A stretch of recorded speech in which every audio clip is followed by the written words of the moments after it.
राम। भैया, लोग सही कहते हैं सोनी। अरे वहाँ कुछ है भैया। भैया मैं तो कसम खाता हूँ अब उस तरफ नहीं जाऊंगा भैया। पूरनपुर गांव में कुछ दिन बाद एक बड़ी अजीब घटना हुई। गांव में 4 नए लोग पहुंचे, एक नौजवान जोड़े के साथ 2 नौजवान लड़के और। अरे भाई, आप लोग कौन हैं और इस गांव में कैसे आना हुआ? नमस्ते, मेरा नाम राजीव है, ये मेरी पत्नी रिया है और ये मेरे भाई हैं रमन और प्रेम। हम यहाँ अपनी हवेली को बेचने आए हैं जो गांव में पूरब में है। हाँ, हवेली है भैया? कौन सी हवेली? वो जो बरगद के पेड़ के पास वाली, वही ना? हाँ हाँ वही, हमारे दादाजी की थी, अब हम उसे बेचना चाहते हैं। ये सुनकर मुखिया हैरान हो गया और गांव वालों की भीड़ जमा हो गई। सब फुसफुसाने लगे।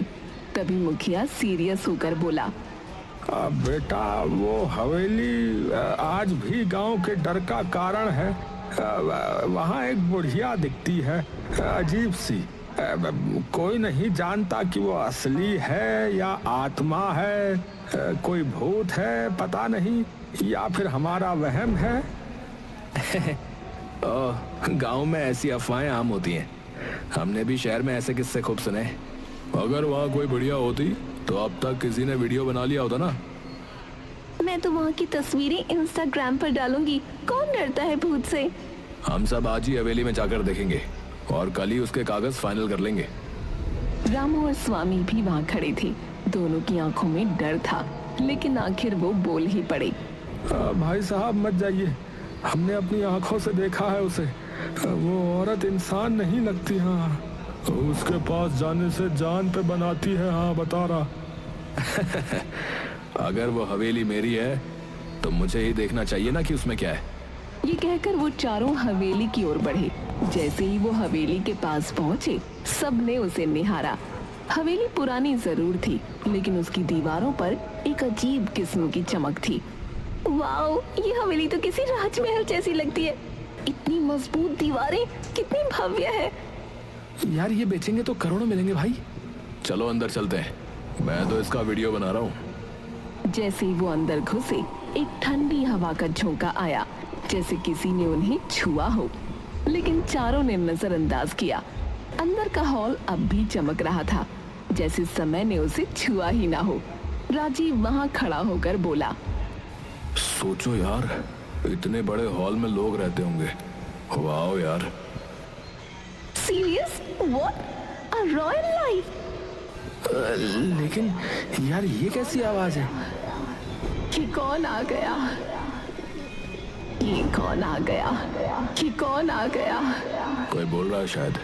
चलो उस तरफ चलते हैं, देखती हूँ कौन इतनी एक्टिंग कर रहा है। चारों उस कोने की ओर बढ़े, लेकिन वहाँ कुछ नहीं था। तभी चमगादड़ों का एक झुंड छत से निकला। रिया चीख पड़ी।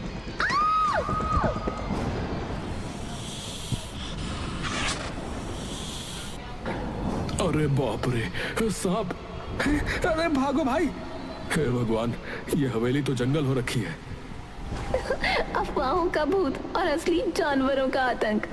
राजीव, रिया, रमन और प्रेम हवेली की सुंदरता और रहस्यमयी माहौल से प्रभावित होकर वहां से निकलने ही वाले थे कि अचानक हवेली के अंदर एक अंधेरे कोने में कुछ हिलता डुलता दिखा। सभी की निगाहें उस कोने की ओर मुड़ी। वहां एक औरत बैठी थी, उसी हवेली की वही रहस्यमयी बुढ़िया जिसकी बातें गांव वाले करते थे। खुले सफेद बाल, सूखी सिलवटों वाली त्वचा और पथराई आंखें। वो देखो, वहाँ कोई है। चलते हैं, ये वही बुढ़िया लगती है। नहीं यार, अब जब सामने दिख रही है तो बात करनी चाहिए। रिया साहस करके धीरे धीरे उस बुढ़िया के पास गई। जैसे ही वो पास पहुंची, बुढ़िया अचानक कांपती हुई खड़ी हो गई। आप कौन है? यहाँ क्या कर रही है? तुम लोग क्यों आए हो? यहाँ क्यों आए हो? यहाँ कोई नहीं आता, फिर तुम क्यों आए हो? हम इस हवेली को बेचने आए हैं। ये हमारे दादा की हवेली है। और आप? मैं खजाने की रखवाली कर रही हूँ। खजाना? हाँ, बहुत साल पहले मैंने इस हवेली में खजाना छुपाया था, पर अब याद नहीं कहाँ रखा है, कहाँ दफना दिया, समझ नहीं आता। बुढ़िया के खजाना शब्द ने चारों के मन में एक साथ बिजली की तरह लालच जगा दिया। उनकी आंखों में अब हवेली की कीमत से ज्यादा उस अदृश्य खजाने की चमक तैरने लगी। अगर ये खजाने की बात सच हुई तो हम करोड़पति बन सकते भाई। और जब खजाना मिल जाए इस बुढ़िया को यहाँ से निकाल फेंकेंगे। डराने के अलावा करते क्या ये? बिल्कुल भाई, पहले मिठास फिर लात। हाँ, चलो खोजना शुरू करें।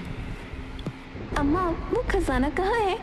क्या पता। वो सब लोग पूरी हवेली में खजाना ढूंढने लगे।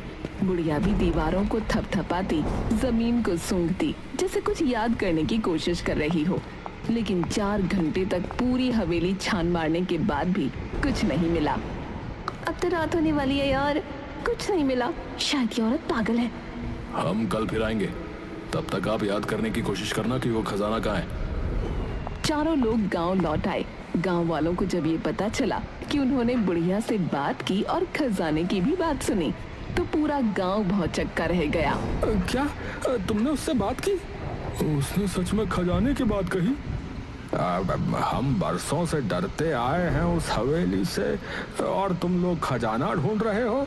अगर सच में खजाना हुआ तो हम सबको फायदा होगा। फिर कल चलो हमारे साथ, अगर कोई खजाना मिला तो हिस्सा मिलेगा। गांव वाले पहले तो हिचकिचाए, लेकिन हिस्सा शब्द सुनकर उनकी आंखों में भी चमक आ गई। अगले दिन राजीव, रमन, प्रेम, रिया के साथ गांव के 10-12 लोग भी हवेली पहुंचे। वो देखो भाई, वही बुढ़िया। हे भगवान, मुझे यकीन नहीं हो रहा है मैं यहाँ वापस आ गया। चलो सब, आज इस हवेली का कोना कोना उलट डालो। चलो। लोगों ने हवेली के हर कोने को अच्छी तरह देखा, यहाँ तक कि बाहर बगीचे में खुदाई भी शुरू कर दी। कुछ घंटे बीते, लेकिन कहीं कुछ नहीं मिला। तभी रामू की नजर हवेली के पिछले हिस्से पर गई, जहाँ छत का एक हिस्सा टूट कर गिरा हुआ था। अरे ओ भैया, इधर आओ, देखो। अरे यहाँ कुछ है शायद। कहाँ? अरे ये मलबा हटाओ, इसके नीचे कुछ है। सबने मिलकर मलबा हटाया और नीचे एक पुराना पत्थर निकला, जो जमीन से अलग दिख रहा था। जैसे ही उसे हटाया गया, नीचे सीढ़ियां दिखाई दी, एक तहखाने की ओर जाने वाली। तहखाना? ये तो बिल्कुल फिल्मी सीन बन गया। चलो अंदर। वो लोग बारी बारी तहखाने में उतरे। तहखाने में घुप अंधेरा था, सीलन भरी हवा और मकड़ी के जाले। सबने अपनी मोबाइल की फ्लैश लाइट जलाकर जगह जगह टटोला। तभी रमन की नजर एक लोहे के पुराने संदूक पर पड़ी। ओ इधर देखो यार, कुछ मिला है, एक संदूक। अरे यार जल्दी निकालो इसे यार। संदूक भारी था, लेकिन गांव वालों की मदद से बाहर ले आया गया। जैसे ही बुढ़िया ने उसे देखा, वो पागलों की तरह झूमने लगी। मिल गया मेरा खजाना, मिल गया मेरा खजाना। मेरा खजाना। चारों लोग एक्साइटेड हो गए। अब उन्होंने फटाफट संदूक खोला, लेकिन उसके अंदर जो था वो देखकर सबकी रूह कांप गई। ये क्या है? ये तो किसी बच्चे का कंकाल है।